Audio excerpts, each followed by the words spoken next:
Namo Bhagavate Vasudevaya.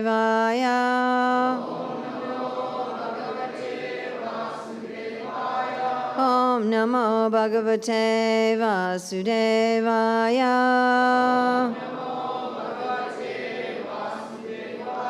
Om Namo Bhagavate Vasudevaya.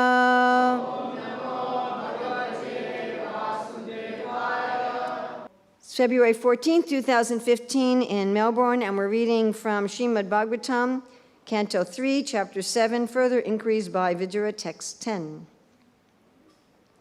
Yadartena vinamusya pumsa atma viparyaya pratiyata upadrastu swashirasche dhanadika. So you remember the question, the very difficult question that Vidura asked? A few days ago?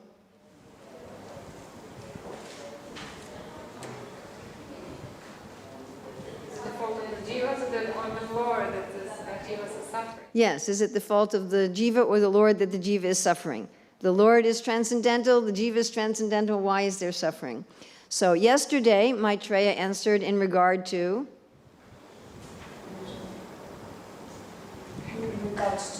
In regard to the Lord. So today he's going to answer in regard to the jiva, and the word pumsa here means the jiva, is indicating the jiva. Yeah, any other words here that you can recognize?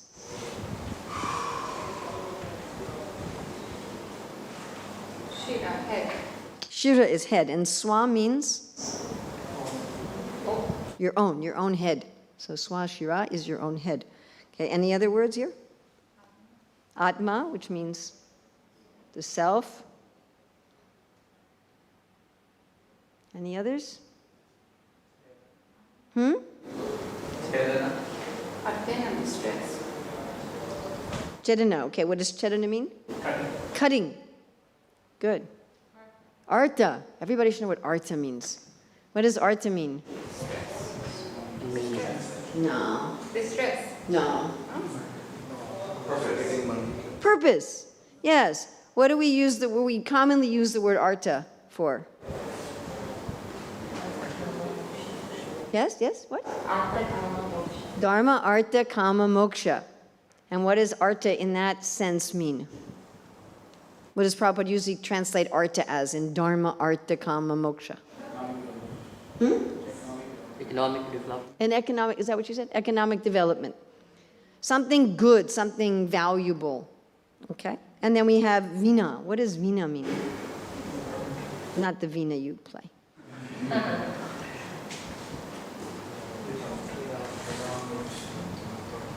It means without. So you have artha vina means what? Without purpose, without value. Okay, let's go through the word for word. Yat. Thus. Artena. A purpose or meaning. Vina. Without. Amusya. Of such a one. Pumshaha. Of the living entity. Atma biparyaya. Upset about self-identification. Pratiyate. So appear. Oh, this is another one we should have known. Upadrastuhu. What does drastu mean?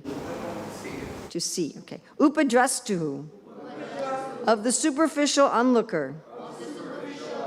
Swashtiraha. Own head. Chedana adikaha. Cutting off. Translation. The living entity is in distress regarding his self-identity. He has no factual background, like a man who dreams that he sees his head cut off. Can you watch your own head getting cut off? No. I mean, you could if you are in your subtle body, watching your ghost body. But generally, you can't watch your head getting cut off. Purport. I'm pretty sure in the beginning here, Srila Prabhupada's talking about an experience that he had in school. I'm pretty sure. A teacher in school once threatened his pupil that he would cut off the pupil's head and hang it on the wall so that the child would see how his head had been cut off. If we did that in modern schools, we'd be arrested, but that was, in Prabhupada's day, that was okay. The child became frightened and stopped his mischief. Again, I'm pretty sure this is something that happened directly to Srila Prabhupada when he was in school. That the teacher said, if you don't stop your mischief, I'm going to cut off your head and hang it on the wall and you'll have to look at it.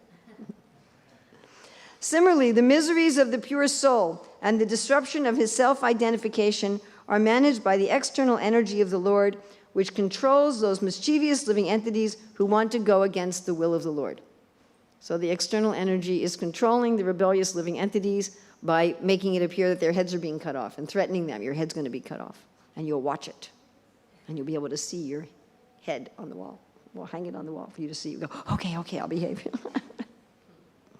Actually, there is no bondage or misery for the living entity, nor does he ever lose his pure knowledge. That is quite a statement. Actually, there is no bondage or misery for the living entity, nor does he ever lose his pure knowledge.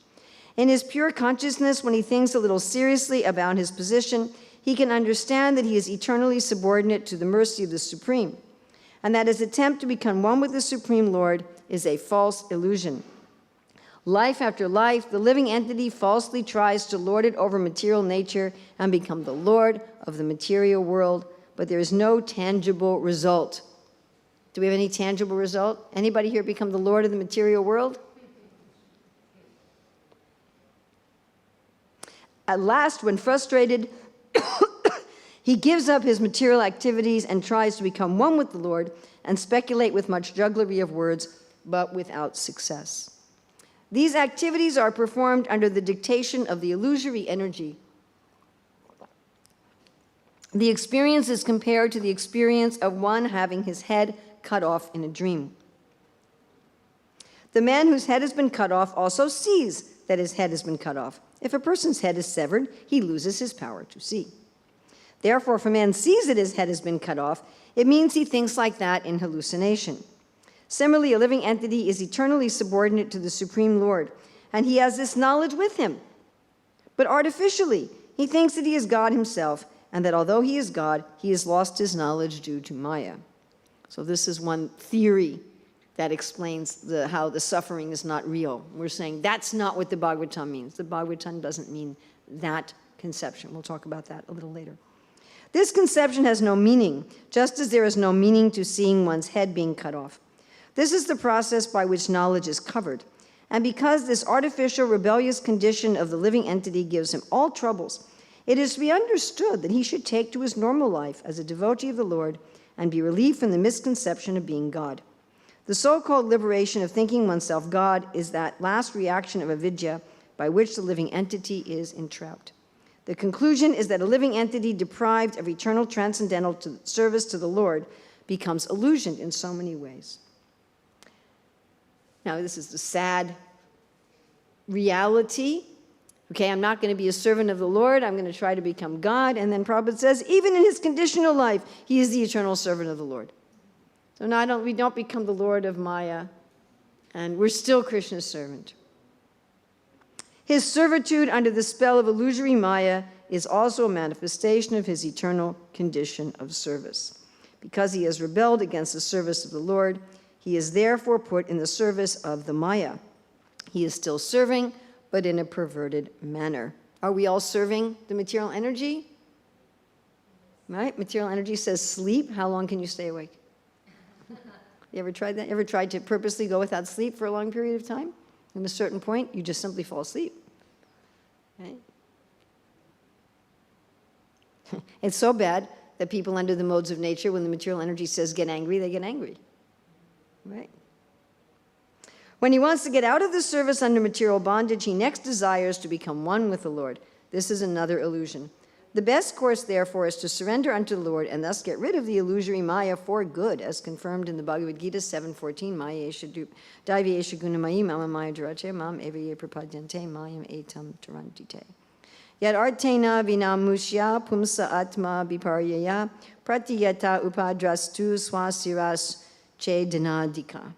The living entity is in distress regarding his self-identity. He has no factual background, like a man who dreams that he sees his head cut off. So there's no purpose, there's no meaning.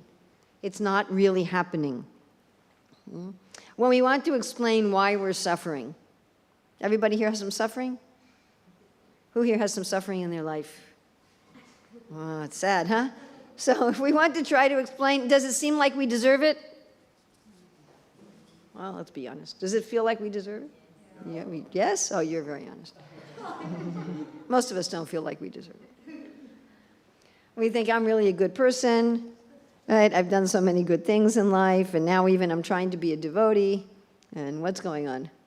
I mean, I remember very clearly, when I was new in the Hare Krishna movement, praying to Krishna, I'm chanting 16 rounds and going to Mangalarti every day, following the 4 principles. Why did I get sick? I'm being good. I had a long series of email correspondence with one person who kept asking this over and over again. I'm good. Why am I suffering? Krishna's just punishing me unnecessarily. So earlier in the Bhagavatam, there's a discussion between Maharaj Parikshit and Dharma the bull, where Maharaj Parikshit asks Dharma in the form of a bull, why are you suffering? Now, it would seem obvious why he was suffering. There was a person there beating him. Right? I mean, you can see why I'm suffering. Somebody's hitting me with a stick and breaking my legs. But Dharma the bull said, no, if you identify the perpetrator, if you say, that person is responsible for my suffering, then you become as guilty as the perpetrator. And Dharma the bull gives different explanations. He says, nobody's really sure why we're suffering. He said there's different theories. So one of his theories is we just don't know. We just can't figure it out. It's inscrutable. We just have no idea. This is the point of view of the agnostics. The agnostics said, well, we just don't know. Maybe there's a God, maybe there's not a God, maybe there's the Big Bang. We just have no idea why we're suffering. So what do you do then if you just have no idea? What's your practical way of dealing with suffering if you don't have any idea why you're suffering?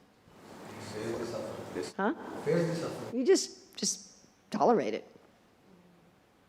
Just tolerate it. And a lot of people think like that today. We don't know why we're suffering. We're just suffering, and just try to find the good in life.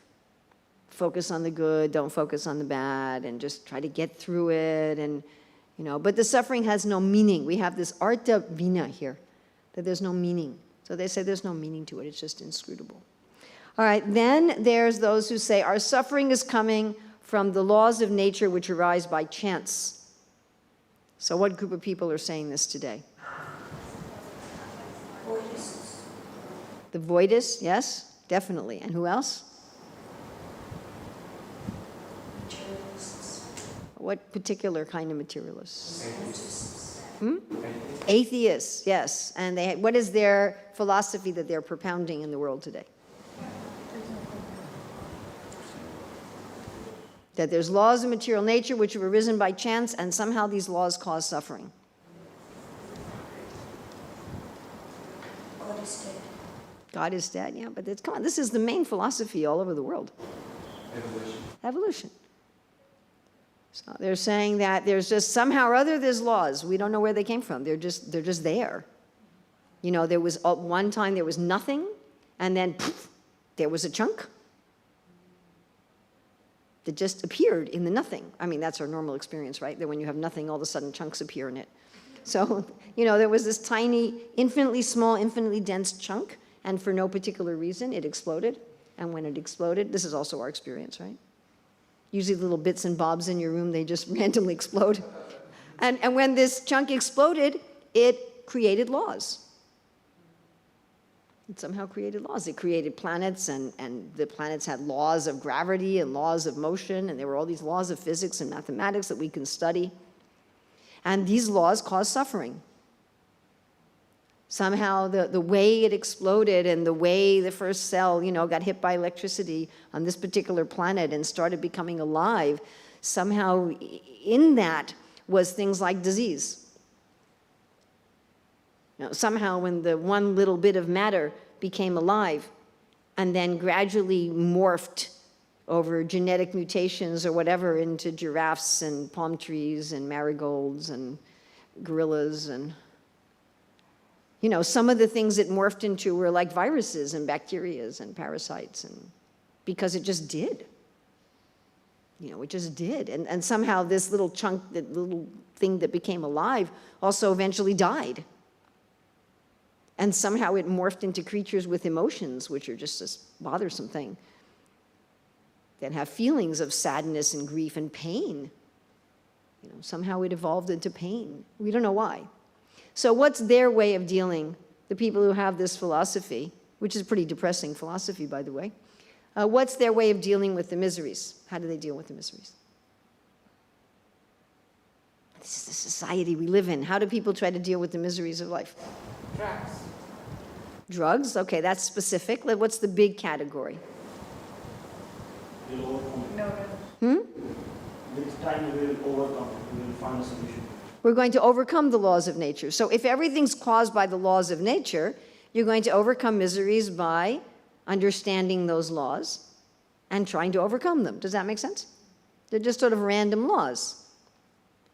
So can everybody move up like about this much? So if there's just these random laws, that's fine, that's fine. Then if there's just these random laws, then we just have to figure out how the laws work, and then we can counteract them. If you figure out how old age works, you know, this is what they're doing. They're seeing how do the cells become old? Okay, then we can reverse the process. You know, why does an organic being die? Okay, then we can just fiddle with the laws. And this is what they're doing. Isn't this what they're doing? You know, why do plants get sick? Well, we'll do genetic engineering, and we'll engineer a plant that doesn't get sick, and we'll engineer a person that doesn't get sick, and we'll mess with the laws of nature. Have they been terribly successful with this? No, I mean, they've been successful with a few things. They've eradicated smallpox and polio, and then they've created other things, of course. You know, and they've created mobile phones and refrigerators and airplanes. And so they've counteracted some miseries. Right? There's the misery of being away from someone you love. So they've counteracted that a little bit. You can video call them every day. You know, so they appear and they say, well, just see, we've done that, and we've created antibiotics, and pretty soon we'll have figured out all the laws of nature and have counteracted them. Of course, they've also caused a lot of problems, correct? The science and technology caused a lot of problems, yes. All right, so then the next theory that Dharma the Bull brings out is the law of karma and reincarnation. So now you still have a universal law, but now it's a universal law run by people instead of just some mechanical something that you don't, that's just happening by chance explosion. It's a law run by a person, run by God, run by the demigods, that says, for every action, there's an equal and opposite reaction. What you do has a reaction, and if you do bad things, then the reaction is that you suffer. If you do wrong things, the reaction is that you suffer. All right? I think we're very familiar with this one. And how do you try to counteract this one, if this is your understanding of suffering? Do good things. What's the problem with that? Seems pretty straightforward. Just do good things. Don't do bad things. Things have reactions. Even good things have reactions. And even the reactions to good things involve some suffering. So even if you only do good things and you become a great demigod, Abrahma bhuvanaloka punarvartino arjuna mamupecha tukantaya punarjanmana vidyate. Even on the higher planets, there's still some difficulty. Also, is it possible to do only good things? Pretty hard. It's pretty hard. Because with the bad things we do, some of them are unknowing. Have you ever hurt somebody without any knowledge that you hurt them at all? Like absolute zero? So I had this experience one time when I was running the Gurukula. One of our teachers asked for some papers for teaching bhajans. So I photocopied the papers for him, and I put them in a used envelope, and I put that on his desk. And the next day he came to me, he said, I have to leave the school. I have to get out of here immediately. And I said, oh, why? And he said, well, the tax agency is looking for me. I haven't been paying my taxes, and now they're after me. I said, oh, I'm really sorry about that. How did you find out about that? He said, well, there was that envelope on my desk. And it turned out it was an envelope from the tax agency that I had reused to stick the papers in. So I had been the source of his anxiety. You know, this poor guy, he had seen this, he didn't even open it. You know, he just saw this envelope from the tax agency with his name on it, and he felt so much anxiety. So sometimes we give anxiety to others with no idea that we're causing anxiety to others, absolutely no idea. You know, we say something lightly and something else, somebody misunderstands it, right? I mean, I had another time where at our school, I said, I'm really not feeling well. I just saved the lunch for me. I'll eat it later. You know, I'm gonna go to the temple shop and get something. I'll be back later. And we had a couple kids who had just come there from South America, from Brazil, and they didn't speak English very well, and their mother was the cook. And they thought I said, I don't want to eat this prasadam. I don't want to eat this cooking. It makes me sick. I'd rather go buy something from the shop. And they told their father that, and it was a whole thing in the community, and the parents were going around saying that I had offended, I had insulted the mother in front of the children. It took about 3 months to get it sorted. So sometimes we offend people without even knowing that with no intention, no idea, completely unconsciously, right? But unfortunately, there's some reaction. You know, like we have some reaction if we just step on ants. Right? That's why there's these 5 sacrifices the householders are supposed to do for these sort of unintentional, unknowing. And then we offend people, we hurt people knowingly, but we sort of, with some regret, but we think, well, we don't know what to do about it. You know, we're thinking, I have to get this done, I have to accomplish this. In order to accomplish this, I'm going to have to cause some pain to somebody. I wish I didn't have to, but oh well. What do they call that? Collateral damage, right? It's not our intention. Our intent, we have this goal in mind. Just like if you go to India, people push you. Yes, you've had this experience? They're trying to get somewhere, and to get somewhere, they push you. They're not, they didn't think, you know, I hate that person. That's not what they're thinking. They just want to get someplace, and you happen to be in the way. You know? And they probably know, I hope they know, on some level that it's sort of distressing to be pushed. But you know, they just figure, what can I do? You're in the way. I just have to push you. So we also hurt people like that, and we're also responsible for that because we're not supposed to hurt people in order to accomplish something. And then there's the last way, which we tend to think we don't do very much, but we probably do a lot more than we think. And that is where we intentionally hurt people to hurt people, where our purpose is to hurt the person.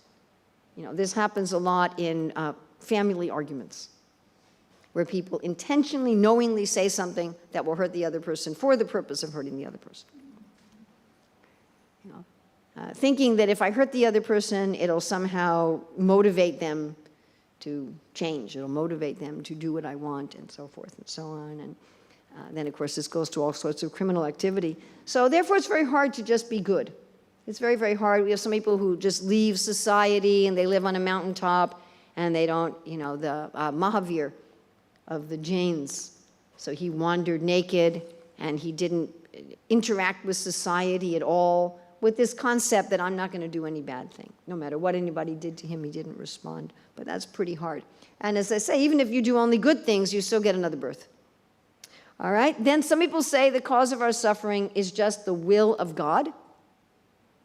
Somehow God is intentionally putting suffering in our life for some good purpose. And we don't understand it. We don't understand his purpose. We don't understand his thinking. But we're just going to trust him that when he gives us suffering in our life, that he has some reason. So it's not a reaction to something bad we've done. It's just he's doing it. So who particularly preaches this philosophy? The Christians. Definitely, and to some extent the Muslims, the Jews. This is the major religions of the world, other than Hinduism and Buddhism, are mostly preaching this philosophy. That God is causing us suffering in our life. We don't know why, but we're going to trust that he knows what he's doing. That it has some purpose and has some lesson to it. And what do these people do? How do they respond to suffering? Atonement. Atonement. Atonement would be if you think you've done something wrong. So atonement would also be a proper response for the karma and reincarnation one. Yes? Krishna's plan. They just say it's Krishna's plan, yes. So then what do you do? If you say that I haven't done anything wrong, I haven't committed any sin, but God is simply doing this as his plan. So then how do you respond to that? What's your way of responding if that's your philosophy? Just kind of accept it, right? Which is very similar to it's inscrutable people. So the first category, people who just say it's inscrutable. They just try to accept it and see the good. So these people also have a very similar response. A very, very similar response, with the difference in that they're seeing there's some love behind it, whereas just the inscrutable people, they can't see there's love behind it. And then what's being brought out here in the Bhagavatam is there isn't any suffering. It just doesn't exist. It's not real. You're not experiencing it. It's not happening to you. But what is the main group that propound this philosophy? The Mayavadis and what's the big religion in the world that teaches this philosophy? The Buddhists. Now, frankly, all of these are true. We can't really understand why we're suffering. It's inscrutable. They're all just laws of nature that if you violate them cause suffering, just like there's a door and a wall. If you walk into the wall, you will suffer. There's no person who's making you suffer if you walk into a wall. You know, the architect, the builder, they didn't design the wall for the purpose of suffering. So there are material laws, and if you know to walk in the door instead of in the wall, you're not going to suffer. If you wash your hands, you're not as likely to get sick, right? Then there is a law of karma and reincarnation, where that our suffering and our enjoyment are coming from our actions. There is also the will of God, which is not understandable to us, and it's also true that we're not really suffering at all. So all of those things are true. The problem is when you just see one of them. When you just see in one way, your response is very one-sided. So as devotees, we work in all of these ways. We walk through doors. We don't like close our eyes and say, Krishna, whatever you want to do to me, and just walk through the wall. Correct? Yes? I hope? Yes? Right? We wash our hands. So we deal with the physical laws of chemistry, physics, mathematics, biology. We also try to live lives as much as possible in sattva gun, so that we're not accumulating bad karma. We try to avoid, there's so many lists of good qualities that the devotees have, so many lists of proper behavior for the devotees. Right, in the Ishopanishad, in text 10, I believe, Prabhupada gives a list of pious actions that should be done by the devotees, quoting from Bhishma. And we try to have the divine qualities listed in 16, 1 through 3, and so forth. We also try to accept Krishna's will in our life. This is one of the main, slogans in the Hare Krishna movement. Well, Prabhu, it's Krishna's arrangement. Krishna's doing it for your purification. It may not be your karma, but Krishna is purifying you, right? This is one of our Hare Krishna cliches. Right? So, and we try to accept that Krishna is benevolent, he's doing it for my own purpose, for my own benefit. And at the same time, we also have this view in today's verse that it's not happening at all. It's just not happening at all. That the reason I'm suffering is only due to my what? Illusion. And what's my illusion coming from? Ignorance. I just don't know. I don't know that it's not me. I think it's me. And the example given is like a dream. And the Bhagavatam frequently gives this example of a dream. It's going to give another example in the next verse, which is also very frequently given. So in a dream, you think you're suffering. We've all had bad dreams. Yes, you've had bad dreams? You had bad dreams? When I was a little kid, I used to often dream I was falling. Right? And sometimes I'd wake up on the floor. Right? Very frequently, I would dream that I was falling. I remember also, as a little kid, dreaming that I was being chased by people with guns. Or sometimes you dream you're being chased by animals. Prabhupada talks about this a lot, that a man in his sleep is calling out, "Save me from the tiger! Save me from the tiger!" And someone in the room is like, "There's no tiger, you're just in your bed." Right? So these are bad dreams. Or we dream that we're in public, improperly dressed, or something like that. That's a very common human I think it's almost a universal human dream. So we have these dreams that we're in distress, but it's not real. Or, another very common human dream is that you're late for an exam or you haven't studied for an exam. Anyone who's been to school tends to have that kind of a dream. My father told me that was a recurring dream that he had, that he was going to a French exam and he hadn't studied for it and he was late. And in the dream, you feel great anxiety. I'm late, and I haven't studied, and I'm going to fail the exam. And, you may wake up perspiring, yes? It's only 1 a.m, but I don't want to go back to sleep. So it's a dream. In a dream, you experience it as if it's happening, but it's not. There's no exam. There's no tiger. There's no gun. There's no hill that you fell from, Your best friend didn't die. None of those things happened. You didn't get lost somewhere. You didn't go to work without clothes. I mean, none of these things happened. It just wasn't real. It was something. Something was happening. There was some electric impression in the brain, but there was nothing actually happening. And I think in the modern day, we can compare this also to computer games and movies. That people go to movies and they identify with the character. And when the character is in danger, your heartbeat goes up, you perspire. And when the character is happy, you feel happy. And that's why people go to movies. They want to experience those emotions. Or computer games is even deeper illusion, where you create this character and you manipulate the character, and the character is, gets the treasure and you feel happy, and the character is, gets hurt and you feel sad. And I've been around teenagers playing computer games, and they'll actually talk to each other in their names in the game, and they'll, oh yeah, I got really injured this morning.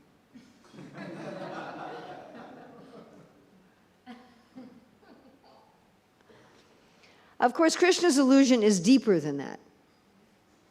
I'm sure that if the filmmakers and the computer game players could find a way to make the illusion, complete, they would do it. I'm sure they're working on it. They make these, Sariputta used to talk about this, how they make these virtual reality glasses you can put on, and then you really believe that you are in the simulation, that you are that character. Of course, as I say, with modern science, you always retain some sense of your real identity. You don't fully forget that you're in the chair in the theater. You don't fully forget that you're in the chair in your room. But you can be almost. It can be almost. But in Krishna's illusion, it's much more complete. Of course, it's not absolutely complete. It's not absolutely complete. Srila Prabhupada gives the example that the reason we think a mirage is water is because we have a real experience of water.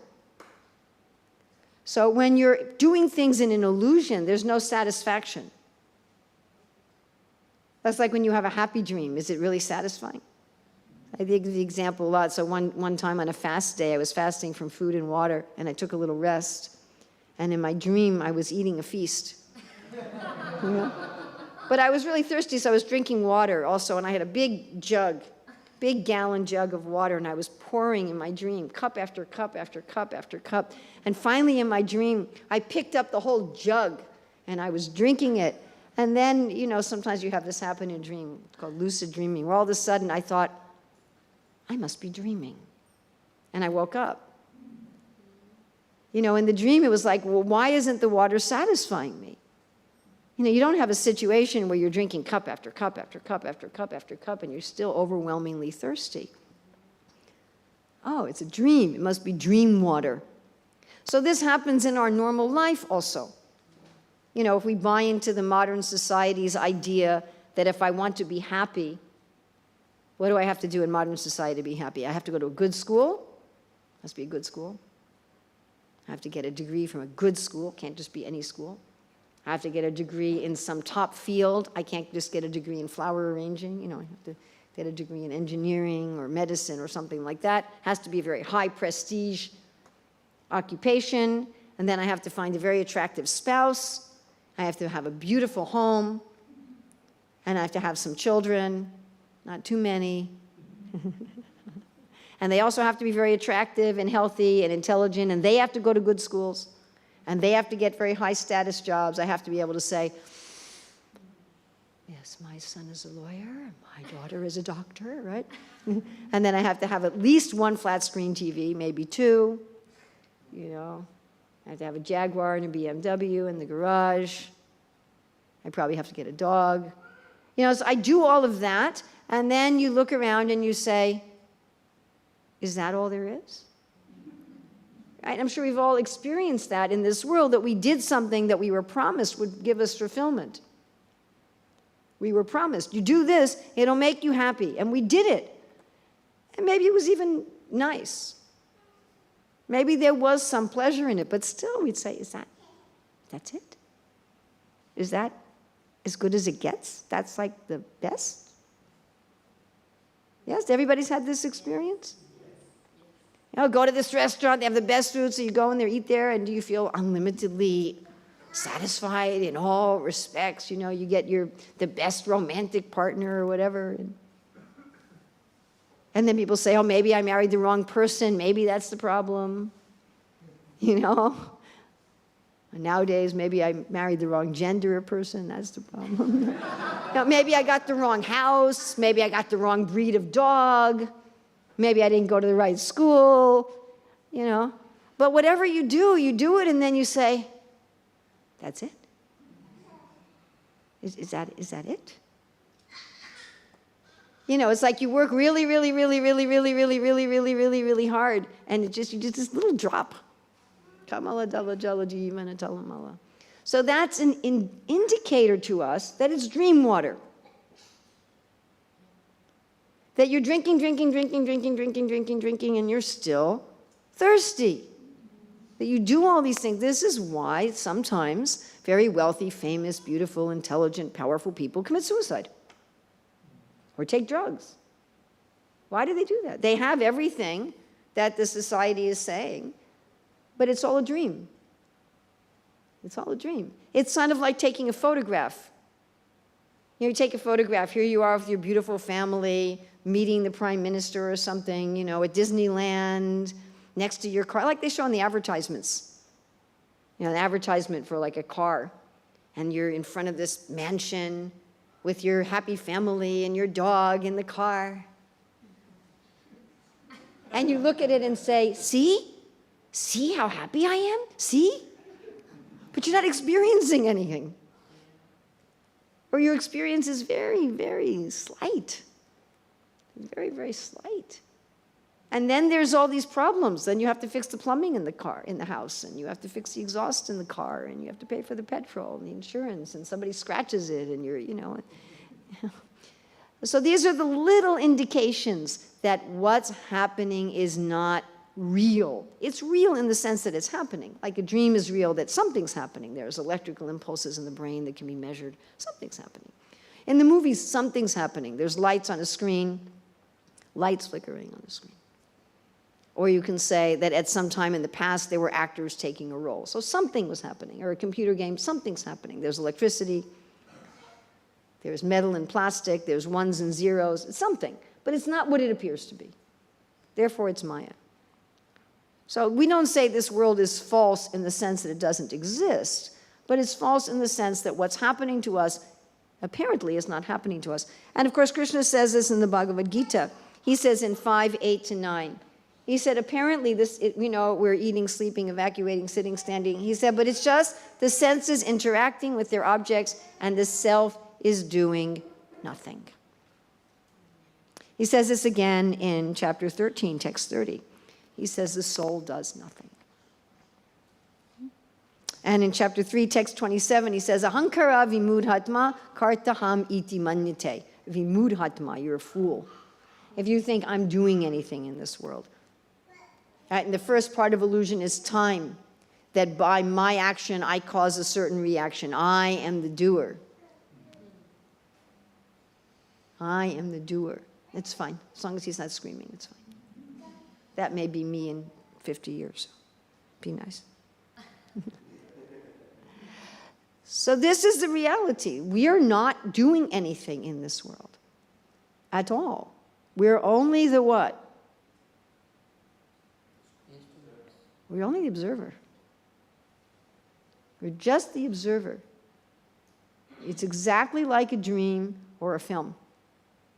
In the dream, you are just the observer. You're not actually doing anything. In a film, you're just the observer. You know, and in a film, you kind of order it. You say, well, I want to see a drama. I want to see a thriller. I want to see a horror movie. I want to see a romantic. And then the director, the producer, they create a movie that they think you're going to want to see. And then at this point, you laugh. At this point, you cry. At this point, you're scared. And this is exactly what Maya has done. By our desires and our karma, we are ordering a particular experience. We're placing an order. So Maya Devi's looking at it and saying, all right, you've done this and this and this and this and this. You have all these desires. Okay, we're going to custom make a little story for you. And at this point in the story, you're going to get angry. At this point in the story, you're going to get sad. At this point in the story, you're going to do this. At this point, you have a choice. You can do all these different things. You ever read those books, Choose Your Own Adventure? At a certain point, you can choose. At this point, Maya says, okay, now you can make a choice in the story. And then we become puppets of the modes. You can see this with grossly materialistic persons. They're just reacting. The modes say laugh, and they laugh. And the modes say get angry, and they get angry. It's really interesting. And this is our position. So our agency, our free will, once we're in illusion, is just what kind of story do I want to be involved in? And even that, we're doing in partial ignorance. We don't really know. We think we might like this kind of story. Like people might think they want to see a particular movie, but then they see it and they don't like it. Or they think they want to play a game and they play it and they don't like it. And they say, oh, this wasn't what I wanted. So one sort of side point, and I think it's really a side point for us, although Prabhupada's making it very strongly in this purport, and Vishwanath Chakravarti Thakur also in his commentary talks about this, is saying that we're just the observer does not mean that we are all God and that we are covered by ignorance, and when the ignorance gets removed again, we're God. That's not what this verse in the Bhagavatam means.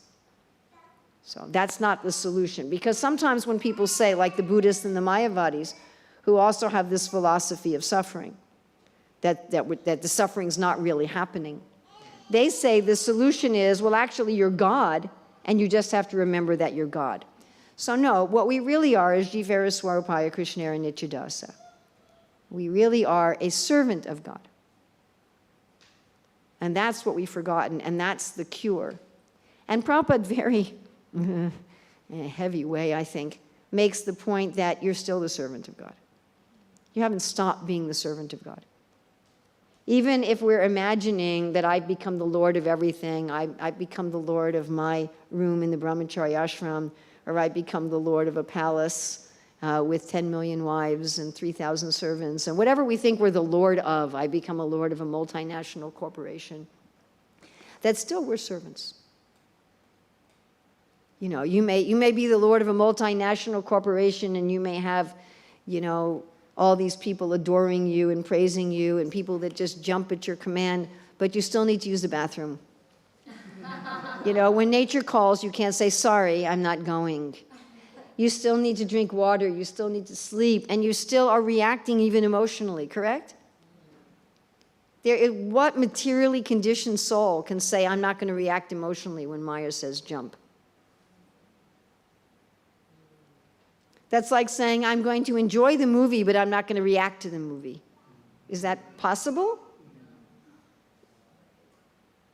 Can you have a detachment in one way and not in another way? So we become the servants. Even if you're so pious, such good karma, that Maya's created a movie for you where you have billions of dollars and gazillion servants, or you live on a higher planet. When it gets to the point in the movie when Maya says, feel like this, you feel like that. It even happens to Indra. Right? Indra tries to flood Vrindavan, and then he's really sorry, and he says, I won't do it again. And then Krishna comes and brings him the earrings and stuff of his mother after he kills Bhaumasura. He says, here, Indra, I've done you a favor. I brought your mother's jewelry back that the demon took. And then Satyabhama's like, you know, I really wanted that flower. Krishna, I'll give you the whole tree. I mean, Indra has lots of parijata trees. He doesn't have only one. And he just, you're taking my tree. And he starts fighting. So this happens even to Indra. It happens even to Brihaspati. That they just become a servant of the external energy. And it's so embarrassing, isn't it, to be a servant of the external energy? I mean, it's so embarrassing. We end up doing all and saying and thinking all these things. We're like, oh, why did I do that? Why did I say that? Why did I think that? Yes? Am I the only one who has this experience? So therefore, we're servants. So why do we want to be a servant in illusion? First of all, illusion is just not a terribly good master. We end up doing things that we don't want to do. This was Arjuna's question to Krishna in the 3rd chapter of the Bhagavad Gita. Why do I do things that I don't even want to do? I feel like I'm being forced. And Krishna says, it's your own lust. Yes, you are being forced, but you're the one who wanted to be forced. Yes, the movie does force you to laugh at a certain point, but that's because you wanted to see the movie and you wanted to experience the emotions of the characters. That was your desire. You wanted to take the drug, and then the drug makes you act crazy. But you wanted to take the drug. You intentionally drank the alcohol. So it's not a very good master. And our service to Krishna in the illusion doesn't bring us happiness, like your service to the government in the prison doesn't bring you happiness. You're still serving the government in the prison, but it's not in a way that's favorable. It's not in a way that brings you any kind of happiness. And because it's all illusion, none of the things we're enjoying have any depth to them. None of them they're not touching us. Like Prabhupada said, the bird in the cage, you're cleaning the cage and you're not feeding the bird. So why can't we just get rid of this illusion by saying, well, it's not real, it's not real, it's not real? Because we want to enjoy the illusory pleasures, that's why. That's the problem. It just doesn't work. You can't say, well, I'm going to experience the suffering as illusion, but I'm going to experience the pleasures as real. First of all, that's not the rules of Maya. And then second of all, it's not even logical. The only way to realize that we're an observer is to not want to enjoy the illusion either. To not want to identify with the illusion at all. And the only way to do that is to identify with the reality. So the Buddhists and the Mayavadis who understand that this stuff isn't really happening, they just say, don't identify with anything, or think that you're God. So the Mayavadis say, think that you're God, which doesn't work. I'm not God. I don't know about any of you, but I mean, you're all very attractive people, but none of you quite look like God. I'm sorry to break this to you. But we're not God, so that doesn't work. And just to say I'm not going to identify with anything, that's not very satisfying. Do I want to become nothing? I mean, maybe at some moments when we're really suffering, just let it all go away, let me be nothing. But that's not what we really want. We don't really want nothing. Okay, you can be in a room with nothing, no furniture, and you get to eat nothing, and you get to drink nothing, and you get to see no... That's called solitary confinement. That's like a really heavy punishment for people. And that's not what we want. So our solution is to identify with the real. Jivara Swapaya Krishnarana Jidasa. I am a servant of Krishna. And I am a servant of Krishna. I am a servant of Krishna, even in illusion.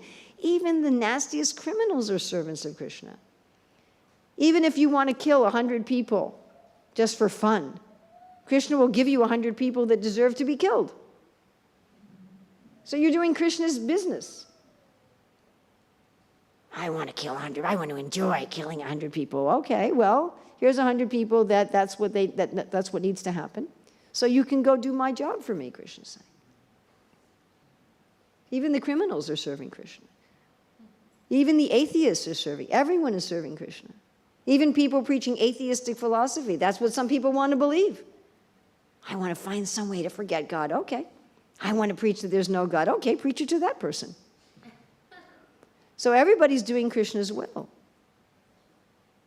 Everybody's working within Krishna's scheme. You can't. Who has the power to work out of Krishna's will? One very good argument I read against the existence of a devil, it said, well, it's very strange because the devil is punishing people in hell for breaking the laws of God. Therefore, he must be one of God's people. How could he be a devil? You know, if I want to hurt somebody, I can only hurt somebody who's destined to be hurt under the laws of karma. How can I hurt somebody who's not destined to be hurt under the laws of karma? Then God isn't all powerful. So I'm already Krishna's servant.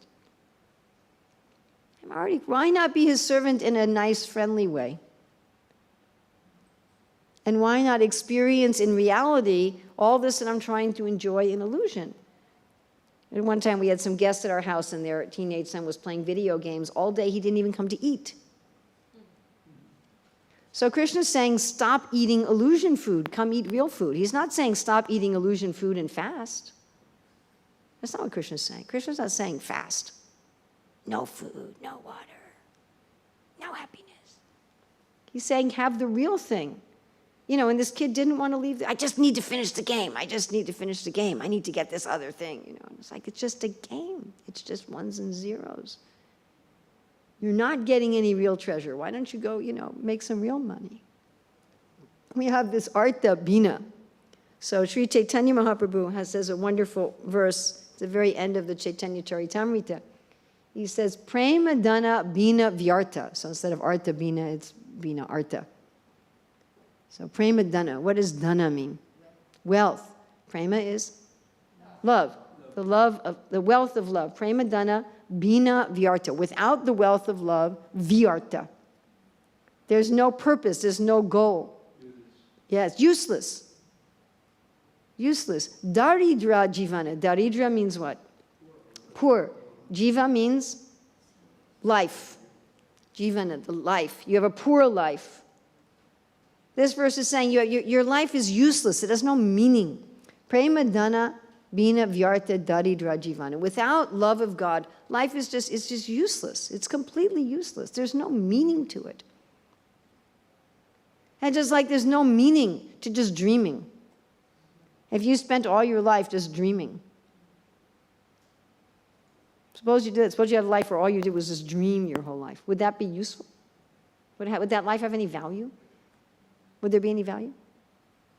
As long as we're in material consciousness, that's exactly what our life is. It's just a big dream. Except it's a collective dream. Kind of like a computer game where everyone's playing the same game and they're all thinking or having, but it's just a dream. Does anything done in the dream have any value? There's no value. Artha Bina. Then Mahaprabhu says, Dasa Kori Bhetan Mori.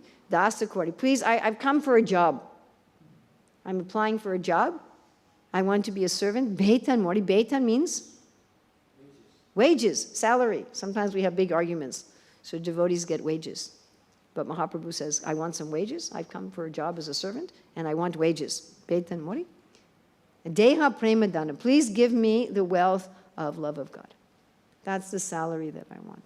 So we should see, if I'm looking for pleasure anyway, I'm working hard for pleasure anyway, why not work for real pleasure? I'm working so hard. Are we working so hard for illusory pleasure? I mean, really hard? Why not do that same effort for real pleasure? I'm serving Krishna anyway. I'm following Krishna's plan anyway. Krishna's plan is what works out in the end anyway. Why not work cooperatively with it? And why not? I want meaning anyway. Everybody wants a meaningful life. Anybody want a useless life? Anybody? When you die, they'll write in the newspaper, so-and-so led a totally useless life.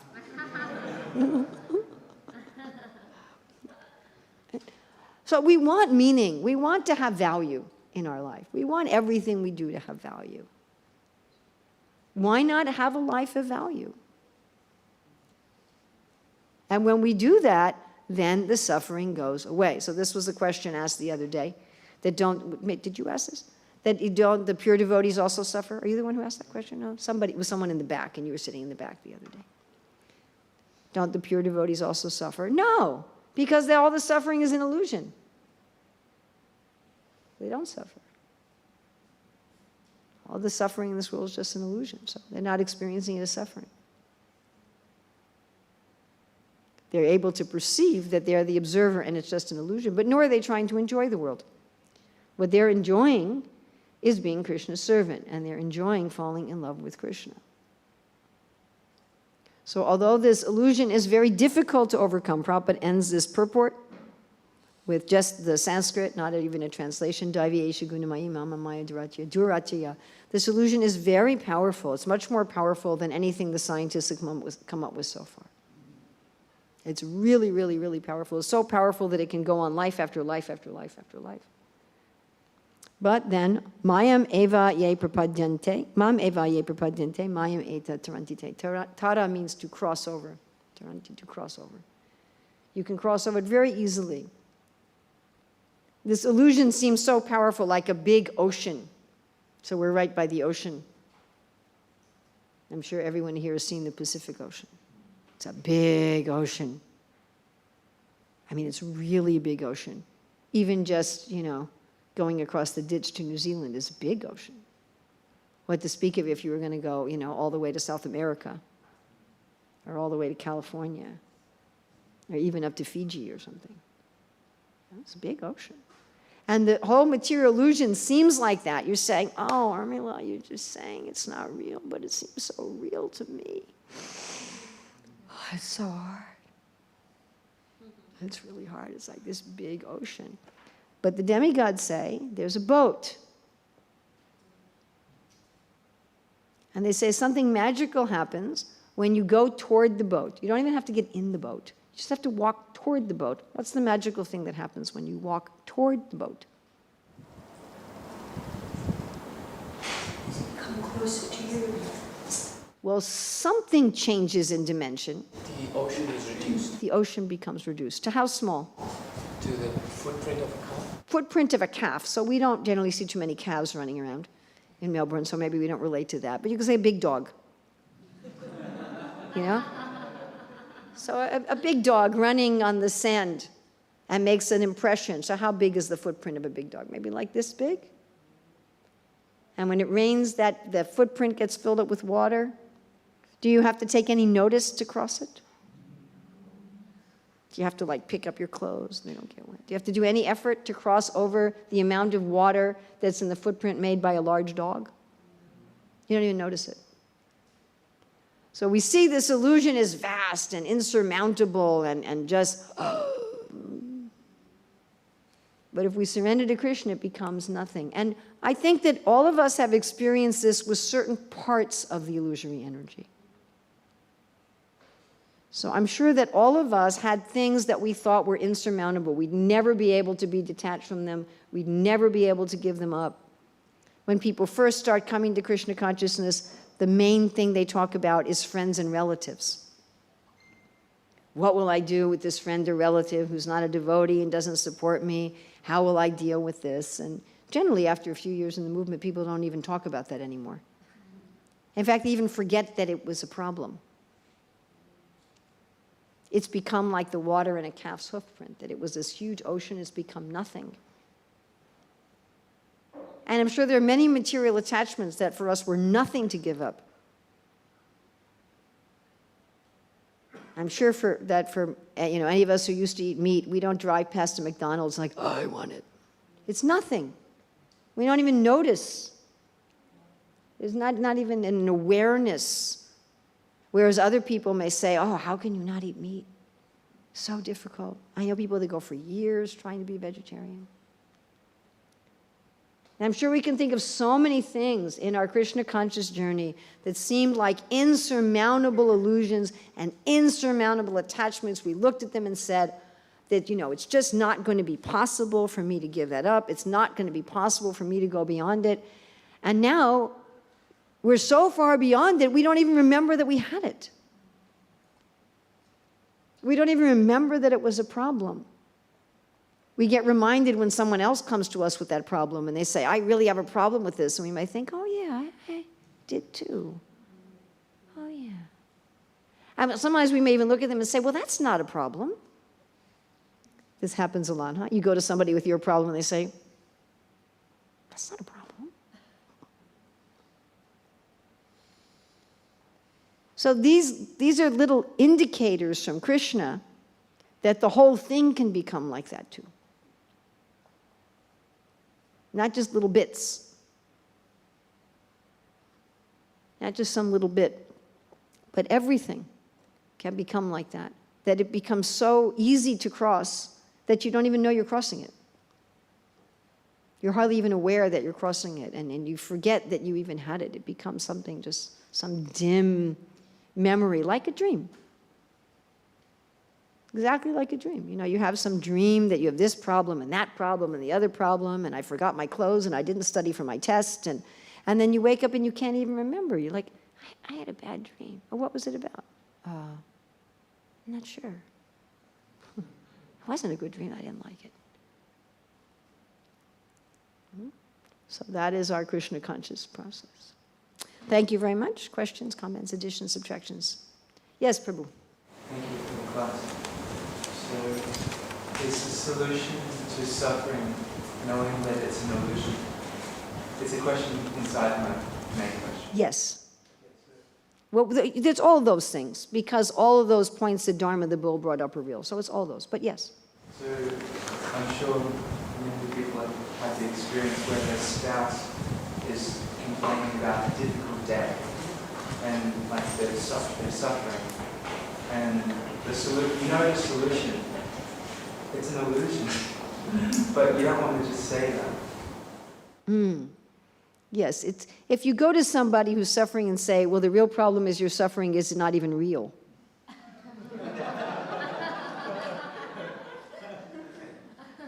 You'll get the opposite response to that which you want to get.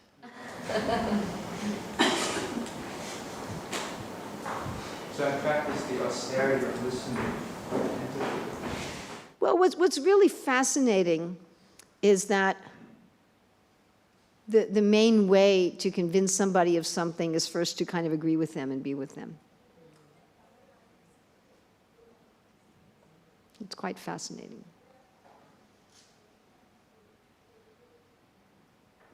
Yeah, it's really hard, isn't it? Yeah, you really try to feel with them what they're feeling. Because then the person, what? They trust you. It's kind of like first you've got to hold someone's hand before you can pull them out. If you try to pull them out and you're not holding their hand first, it's not effective. I mean, I didn't start this class talking about love of God. I talked about it at the end. Even if you're talking to devotees, strict core, second initiated, strictly practicing devotees in the Hare Krishna movement, and you start off a class by saying, okay, so everybody wants love of God, right? You really are not going to have their attention. And just frankly.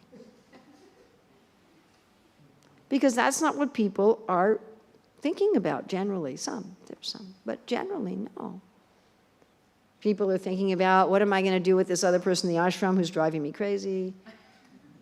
You know, what am I going to do about the fact that I don't have enough money? What am I going to do about my back that keeps hurting? That's really what they're thinking about. Or even they may be thinking about something like, I need to be more attentive in my japa. Or, you know, I'm really having a problem with sexual thoughts. These are more of the things that people are thinking about. I got to read more often. Most of us are not thinking, I've got to love Krishna. I've really got to love, I've just got to fall in love with Krishna. I've got to become so attracted to Krishna. So if you start off saying, okay, we're going to have a class on how to fall in love with Krishna, people, they're not really interested. So first you have to go where they are, which is one reason why the Bhagavatam gives all these benedictions. You ever wonder about that? If you hear this story, you won't have any enemies. You know, if you hear this story, you'll become wealthy. You hear this story, oh, okay, I'll hear this story.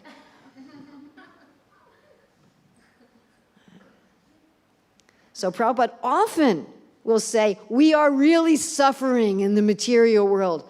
Yeah. You follow? Often. How often does Prabhupada say, you know, this world is nothing but suffering? He doesn't usually start out by saying, you know, really, none of you are really suffering. It's all just an illusion. Oh, thanks. Somebody else? Yes. Yes, we have spent so much time in this world trying to enjoy. When we come to Krishna consciousness or when I'm trying to practice devotional service, sometimes that feels like a dream because having spent so much time trying to enjoy it. Which feels like a dream. Like how practicing Krishna consciousness, because it's just such a short. It'll switch. It'll switch. My life before Krishna consciousness seems very dreamlike to me. It'll switch. Oh, I was also thinking, like Krishna says to Arjuna, he says, for one who's been honored, dishonor is worse than death. And Arjuna's like, yeah. And then Krishna says, be detached from honor and dishonor.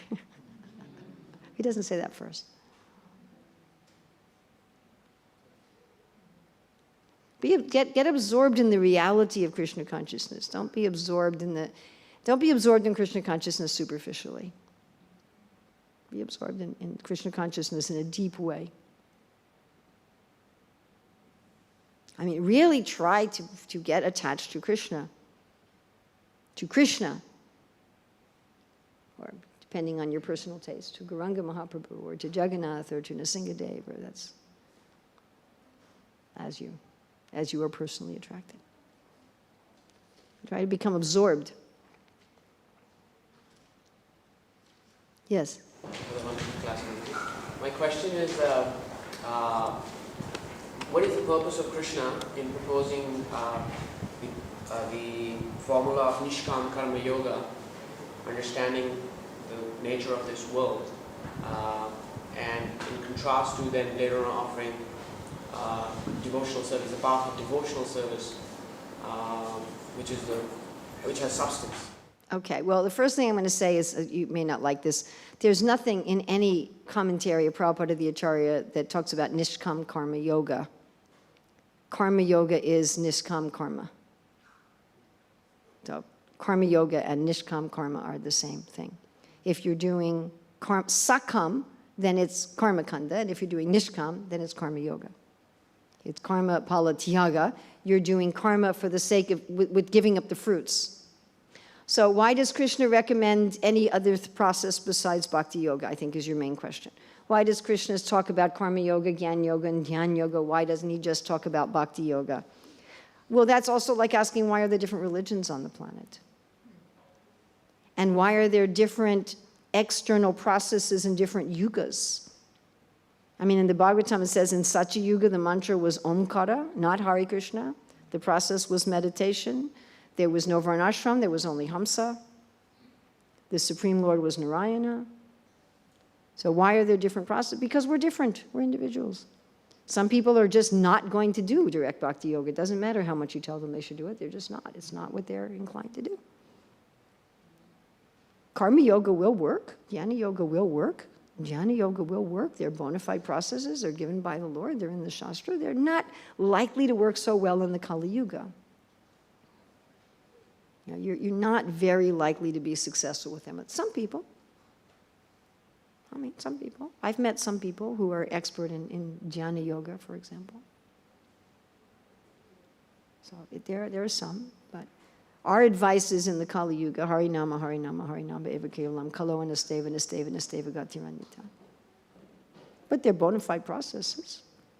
And if that's what somebody wants, if that's what someone is determined to do, then they can do it. But Krishna advises against it. He says, Klesho dika tarastecham avyakta shaktacham avyakta hi gatir dukam dehavad bhiravapite. But they're there. It's not that they're...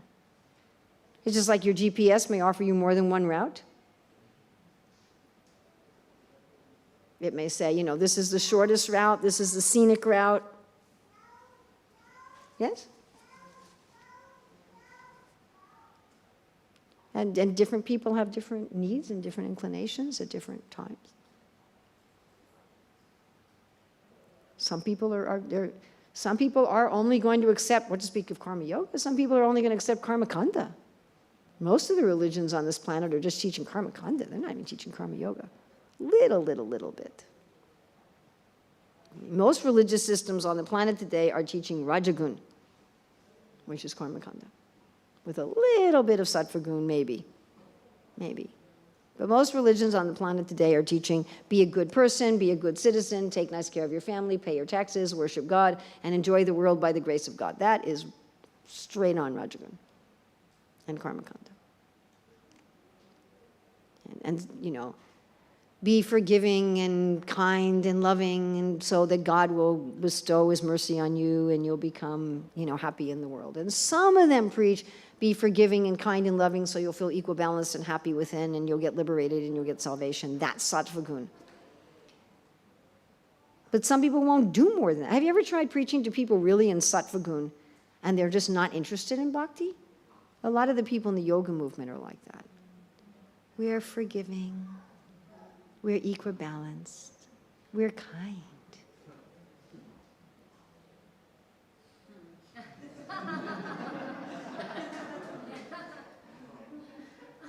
And we're not doing it for the accolades of the world. We don't care about the world. We're not doing it for money. We're interested in just whatever we need to get by. We don't want fame. We just love that internal feeling of being peaceful and balanced. They're in Sattva Gun. And have you ever tried preaching to those people? Sometimes it's harder than preaching to people in Tamagun. At least you go to somebody in Tamagun, you say, your life's really miserable. Oh my God. Is it miserable? I'll take some prasadam, chant Hare Krishna. Okay. And you go to someone in Sattva Gun, you say, life is miserable. Like, no, I'm happy.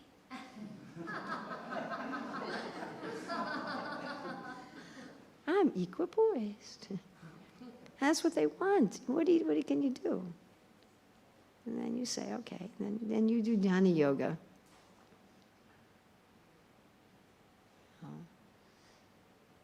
Unfortunately, not everybody will take the highest thing. Now, this is really revolutionary. I hope they invite me back. Do you think that every single person in our Hare Krishna movement is engaged in pure bhakti?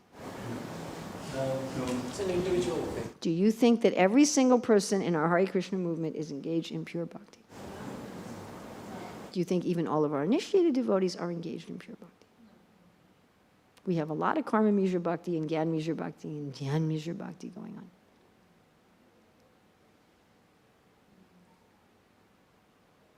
What to do? Do we have people in our movement that are performing bhakti mixed with tamagun?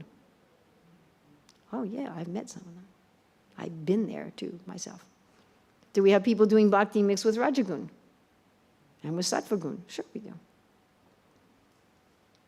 So therefore, one of the qualifications of bhakti is it's rarely achieved. Now, what's nice about the Hare Krishna movement is we have a whole big chunk of people who are doing pure bhakti. I don't know what the percent is. I've never done a scientific study. But we have a whole lot of people who are doing pure bhakti. A lot, but not everybody. And we even have people who really fight for the mixed bhakti. They really push it. Don't do pure bhakti. Do karma mishra bhakti. They don't say it like that or we'd throw them out, but that's what they're saying. You're not ready for pure bhakti. That's what they say. I've heard them. Not very long ago, in fact. I gave the example that there's one preacher who was saying, the women can't do pure bhakti. First they have to be good wives and mothers. After they've been good wives and mothers, then they can do pure bhakti. That's karma mishra bhakti right there. And the person was preaching it on the Vyasasan, and there were people going, Jai, Jai, Hare Krishna. Or people who say, and I've heard this too, you can't think of Krishna first. First, before you think of Krishna, you have to be equipoised, and you have to be detached, and you have to be very, very pure, and then you can think of Krishna. Don't you dare think of Krishna while you're chanting Hare Krishna. Are you pure? They preach like that. In fact, it was on one of my visits to Australia years ago that I had to deal with that. I went to a Bhakti Vriksha program, and the devotee said, oh, so-and-so was just here, and he was saying that we better not think of Krishna while we're chanting. I'm like, well, Krishna says, think of me all the time except when you're chanting. Well, yeah, he told us we weren't ready. First, we had to become pure. That's Gyan Mishra Bhakti. How are you going to become pure? Are you going to become pure by being very detached and being very equipoised? Or less dominant, or it's coming more, but less than those two are Yoga Mishra Bhakti, where people are saying, you know, first you've got to learn how to meditate, first you've got to learn how to clear your mind, first you've got to become detached, and then you can. It looks a lot like Gyan Mishra Bhakti, but it's a little different. But we have people preaching this. Anybody who says you cannot think about Krishna and you cannot meditate on Krishna until you are first pure is preaching some kind of mixed bhakti.